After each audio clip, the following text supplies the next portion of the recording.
রমজানের পবিত্র ভোর, চারদিকে এক অদ্ভুত প্রশান্তি। এই প্রশান্তির মাঝেই শুরু হয় ছোট্ট আহমেদের রোজার প্রস্তুতি। ও আহমেদ, ওঠো দাদু ভাই, সেহরির সময় যে শেষ হয়ে এলো রে। দাদি, আমি তো স্বপ্নে ইফতার করছিলাম। আমাকে আরেকটু ঘুমাতে দাও না।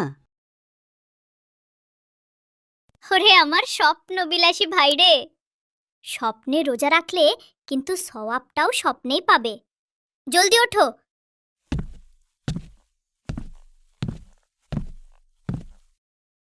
শোনো আহমেদ, রোজা মানে শুধু না খেয়ে থাকা নয়। রোজা হলো নিজের জেদ, ঘুম আর মনকে আল্লাহর ইবাদতের জন্য তৈরি করা। বুঝতে পেরেছি বাবা। এই, আমি উঠে গেলাম। আজ আমি পুরো রোজা রাখবই। বেলা বাড়ার সাথে সাথে পেটের ভেতর যেন ইঁদুর দৌড়াতে শুরু করল। ঠিক তখনই রান্নাঘর থেকে ভেসে এলো অদ্ভুত এক ঘ্রাণ। রসগোল্লাগুলো দেখতে দারুণ হয়েছে, একদম তুলতুলে। এগুলো ফ্রিজে রেখে দিই, ইফতারে সবাই মিলে খাবো। কেউ যেন এখন এগুলো না ধরে।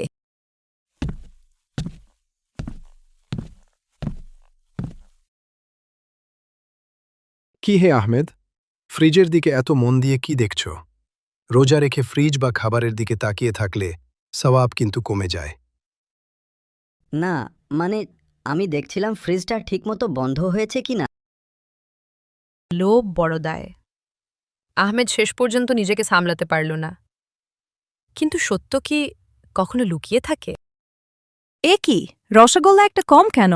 আমি তো ঠিক 12টা রেখেছিলাম, এখন দেখছি 11টা। মা, আমাদের বাড়িতে কি এমন কোনো বিড়াল আছে যে চামচ ব্যবহার করে রসগোল্লা খেতে জানে? আহমেদ, তোমার মুখে ওটা কিসের রস লেগে আছে? ওটা ওটা আসলে আমি শুধু একটু পরীক্ষা করছিলাম রসটা মিষ্টি হয়েছে কিনা। মানে ইয়ে আহমেদ, রোজা রাখা মানে শুধু খাবার ত্যাগ করা নয়, নিজের লোভকেও জয় করা। তুমি কি আজ সেই পরীক্ষায় পাশ করলে?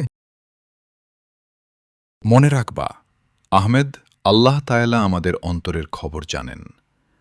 আমরা মানুষের চোখ ফাঁকি দিতে পারি, কিন্তু আল্লাহর চোখ নয়।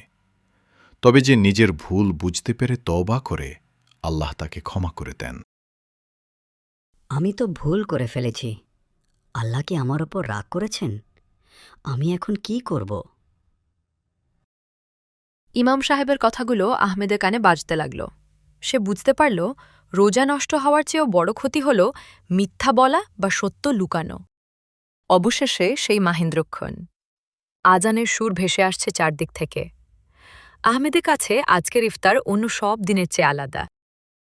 বিসমিল্লাহ বলে সবাই ইফতার করো। আজ আমাদের আহমেদ অনেক কিছু শিখেছে: ধৈর্য, সত্যবাদিতা আর ত্যাগ। এই নাও আহমেদ, এখন গুনে দেখো তো কয়টা রসগোল্লা আছে। এখন আমি রসগোল্লা গুনছি না বোন, আমি গুনছি আজকে সারা দিনে কতগুলো ভালো কাজ করে সওয়াব জমালাম। হাসাহাসি আর আনন্দের মধ্য দিয়ে শেষ হল আহমেদের রোজার রসগোল্লা কাণ্ড। রোজা কেবল না খেয়ে থাকা নয়, নিজেকে নতুন করে চেনার 1 মাস।